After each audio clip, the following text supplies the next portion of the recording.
Dear student अस्सलाम वालेकुम।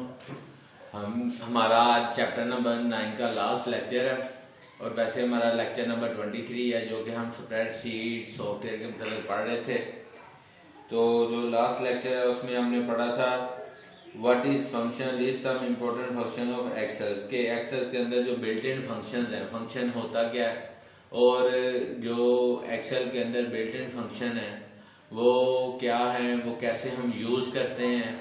जैसे कि कुछ आपको एग्जांपल्स दी गई थी जिनमें एक सम का फंक्शन था, उसके अंदर पैरामीटर्स को कैसे लिखते हैं, स्मॉल ब्रैकेट्स कैसे इस्तेमाल होती हैं। उसके अलावा एवरेज का फंक्शन था, मैक्सिमम का था, मिनिमम का था, स्क्वायर रूट का था जिसको SQRT लिखते हैं हम जब फंक्शन उसका लिखने लगते हैं, और टू डे का जिसके जरिए से करंट डेट आ जाती है। उसके अलावा हमने ये क्वेश्चन पढ़ा था what is the procedure for entering function के।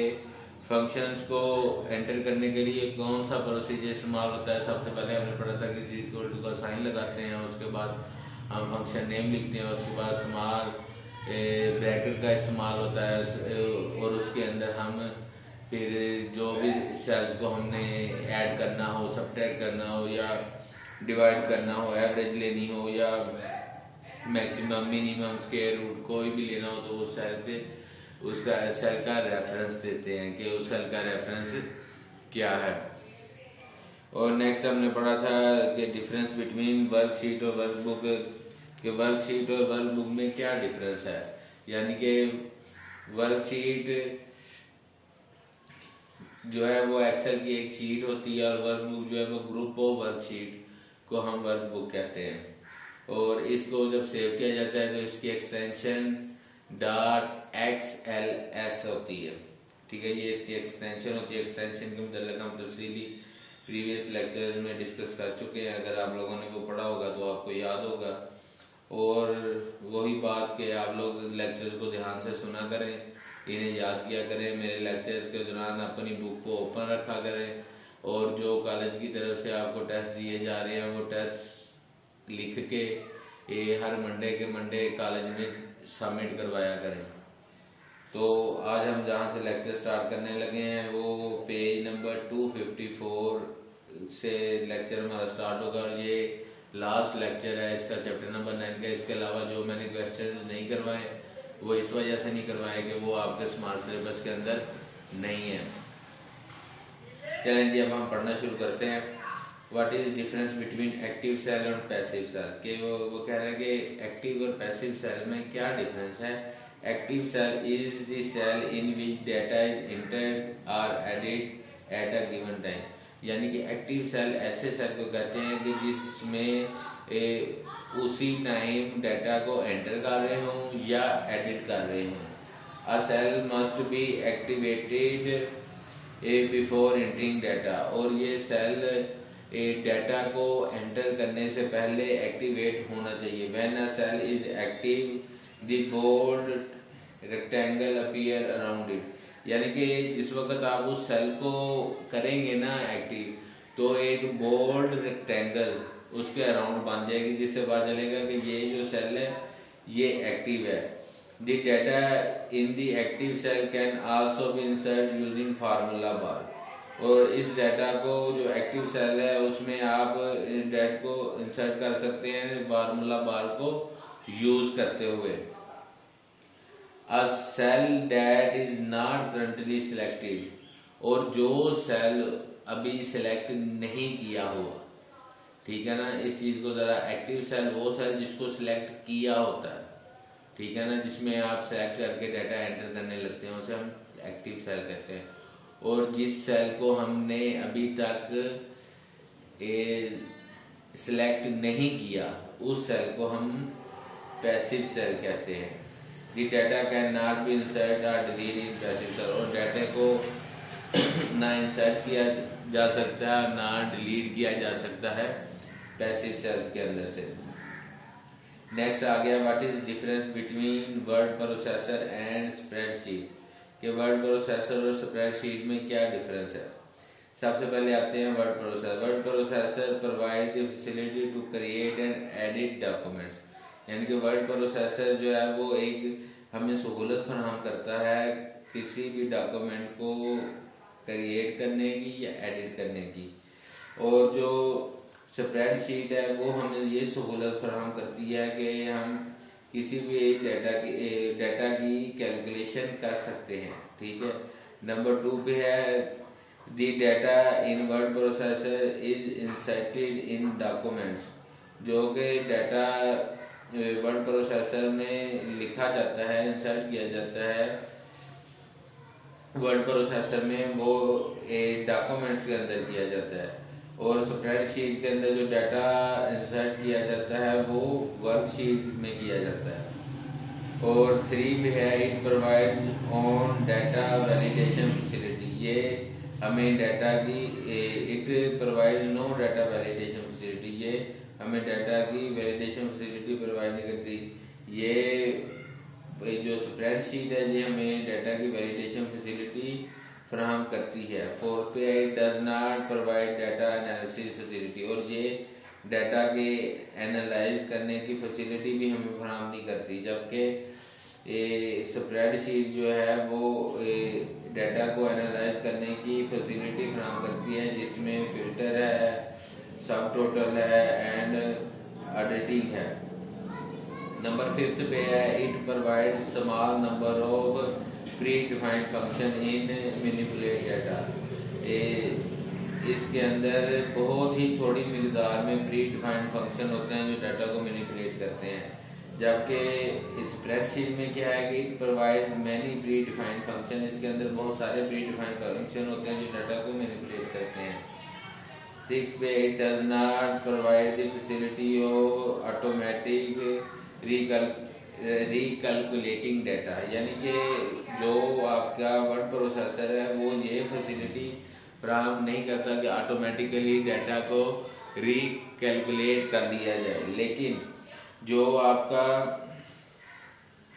वर्ड स्प्रेडशीट है वो स्प्रेडशीट ये फैसिलिटी फराहम करती है कि आप डाटा को ऑटोमेटिकली रिकैलकुलेट कर सकते हैं। इट प्रोवाइड, ऐसे पढ़ लेते हैं जी, इस it provide the facility of रिकैलकुलेटिंग data the result change automatically if the data is change, और उसके रिजल्ट ऑटोमेटिकली चेंज होते रहते हैं जब आप डाटा को चेंज करेंगे। 7 पे है it does not provide conditional formatting, ये कंडीशनल फॉर्मेटिंग प्रोवाइड नहीं करती। It provide conditional formatting the format of data changing when it meets a certain criteria.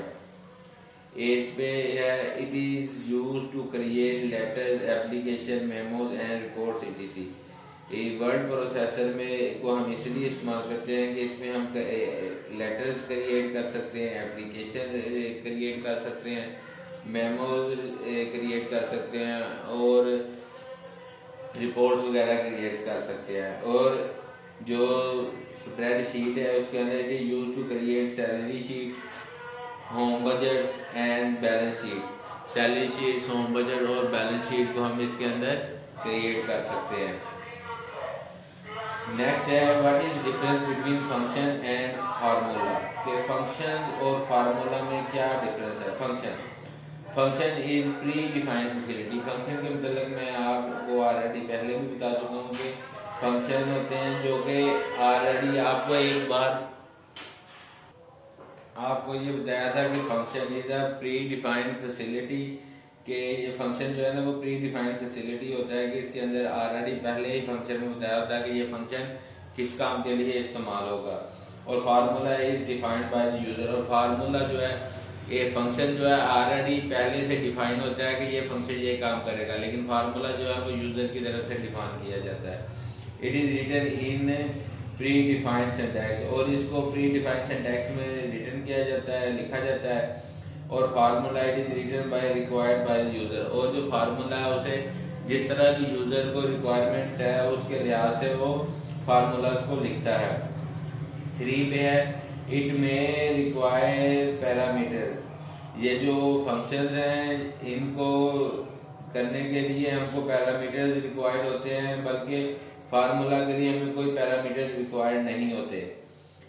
4 पे it is identified by a particular name, इसे जो function है इसे हम एक खास नाम से आइडेंटिफाई कर सकते हैं। जैसे कि हमने लास्ट में कुछ फंक्शंस के नाम पढ़े थे, जिसमें सम का था, मैक्सिमम का था, मिनिमम का था, और मैक्सिमम के लिए MAX और मिनिमम के लिए MIN, और इस तरह स्क्वायर रूट के लिए और करंट डेट के लिए जो पार्टिकुलर नेम्स है वही यूज होंगे, इसके अलावा कोई नहीं। लेकिन आप जब फार्मूला की तरफ आते हैं तो फार्मूला के लिए किसी किस्म का कोई पार्टिकुलर नेम नहीं होता।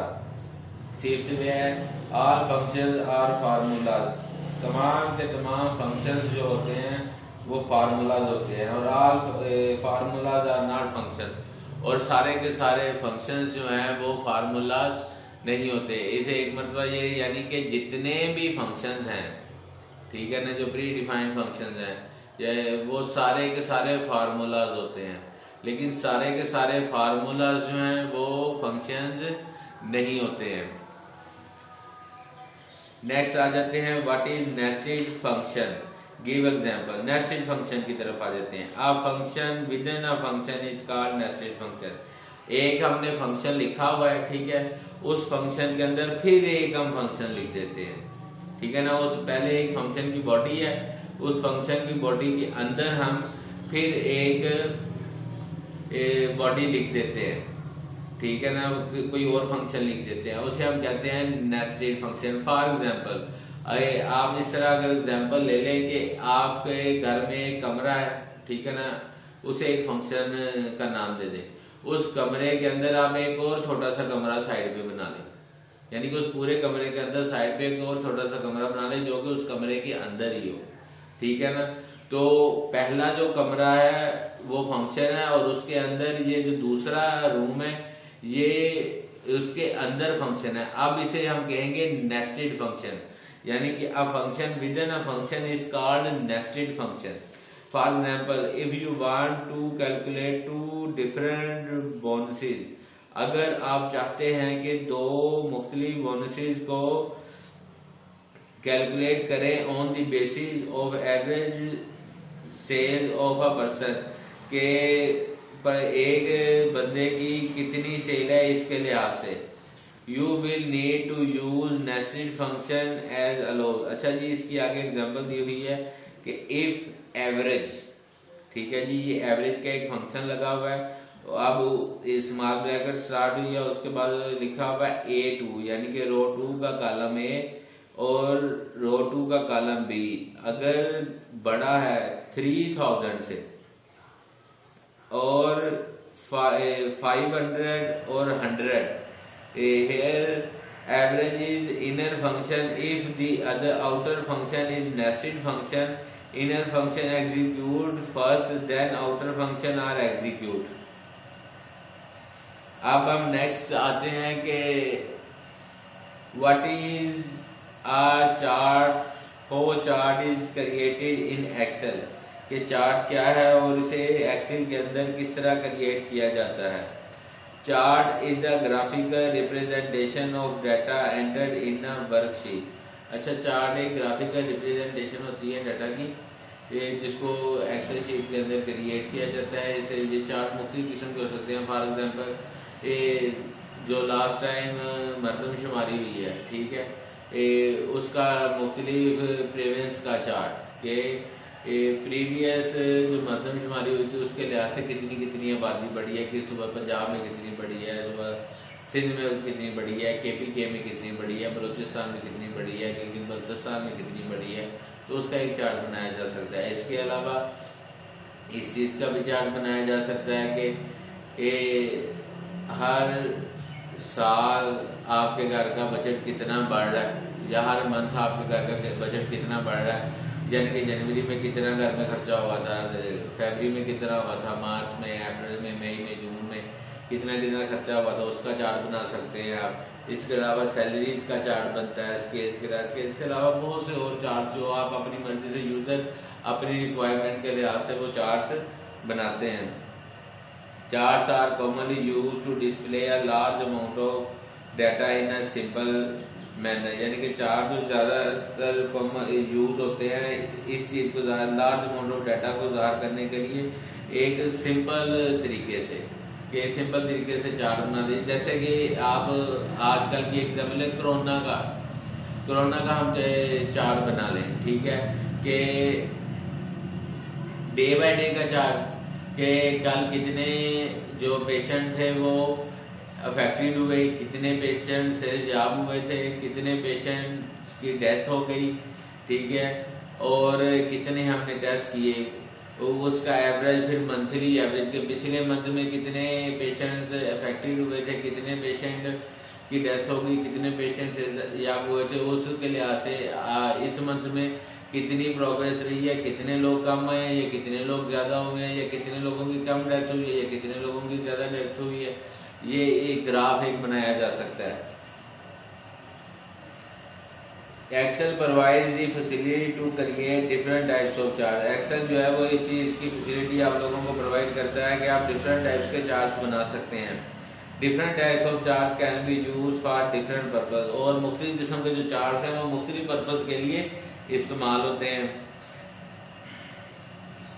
इसमें जो इम्पोर्टेंट चार्ट्स हैं उनमें ये हैं, एक है कॉलम चार्ट, दूसरा है लाइन चार्ट, तीसरा है पाइप चार्ट और फोर्थ है बार चार्ट। अब आ जाते हैं इसकी तरफ के creating charts using wizard. The chart wizard display a series of dialog box to create a chart easily. The process of using chart wizard is follow. सबसे पहले आप क्या करेंगे, enter the data into the worksheet। सबसे पहले आपने Excel को open करना है। एक्सेल को ओपन करने के बाद वर्कशीट के अंदर जो है ना वो डाटा को एंटर करना है, and select all the cells to be included in the chart including headers, और जितने भी सेल्स हैं जिनमें ये डाटा आपने लिखा है उन सब सेल्स को सिलेक्ट करना है, और साथ ही हेडर्स को भी। नंबर 2 पे क्लिक इंसर्ट चार्ट और click chart wizard icon on tool bar. सबसे पहले आपने इंसर्ट चार्ट करना है और उसके आगे चार्ट विज़ार्ड आइकन को टूल बार से क्लिक करना है। The chart wizard will appear, जो चार्ट विज़ार्ड वो अपीयर हो जाएगा। Choose the chart type and chart सब टाइप, आप उधर से चार्ट की टाइप या चार्ट की सब टाइप को चूज कर सकते हैं। क्लिक नेक्स्ट और नेक्स्ट करते हैं। The data range will be selected automatically, और डाटा की रेंज ऑटोमेटिकली सिलेक्ट हो जाएगी। If the data range is incorrect then select the data range and click next. और अगर आपके डाटा रेंज इनकरेक्ट है तो आप डाटा रेंज को सिलेक्ट करने के बाद नेक्स्ट क्लिक कर दें। Enter the name of the chart, chart के नाम को एंटर करें। Title for the X and Y axis, और एक्स और वाई एक्सिस के टाइटल्स को एंटर करें। Other option for the axis, grid lines, legend, data labels and data table can be changed by clicking on the tabs. Press next to move to next set of the option. Click as new sheet if the chart should be placed. अगर chart को आप place कर देते हैं on a new blank worksheet or select as object in. If the chart should be used in an existing sheet, and select the worksheet from the drop down menu. Click finish to create the chart, और उसके बाद हम finish के button पे click कर देंगे create chart को create करने के लिए। और इस तरह आपके एक्सेल शीट के ऊपर एक चार्ट जो आपने अपनी मर्जी से बनाया है, वो कॉलम चार्ट भी हो सकता है, वो लाइन चार्ट भी हो सकता है, वो पाई चार्ट भी हो सकता है, वो बार चार्ट भी हो सकता है। जिस चार्ट को आपने सिलेक्ट किया है वो चार्ट आप इस प्रोसीजर जो आपको बताया गया, इस प्रोसीजर को फॉलो करते हुए आप उस चार्ट को क्रिएट कर सकते हैं, और उसके अंदर आप अपना डाटा एंटर कर सकते हैं, जो कि डाटा ऑटोमेटिकली सिलेक्ट हो जाएगा, और एक्सेल ऑटोमेटिकली उसकी रेंज को सिलेक्ट करेगा। अगर किसी वजह से एक्सेल रेंज को सिलेक्ट नहीं कर सकता, तो इनकरेक्ट रेंज को सिलेक्ट कर दिया है, तो वो आप रेंज को सिलेक्ट करके तो रेंज को आप खुद जो है ना वो करेक्ट कर सकते हैं। तो आज का हमारा टॉपिक यहाँ तक ही था। हमारा चैप्टर नंबर 9 खत्म हो गया है और इसमें जो जो क्वेश्चन मैंने आप लोगों को करवाए हैं आप लोगों ने वही करने हैं। इसके अलावा जो क्वेश्चन आप लोगों को नहीं करवाए वो आपके स्मार्ट सिलेबस के अंदर नहीं है। आज का लेक्चर यहाँ तक ही था। इंशाल्लाह नेक्स्ट लेक्चर के लिए कल हाजिर होंगे। अल्लाह हाफ़िज़।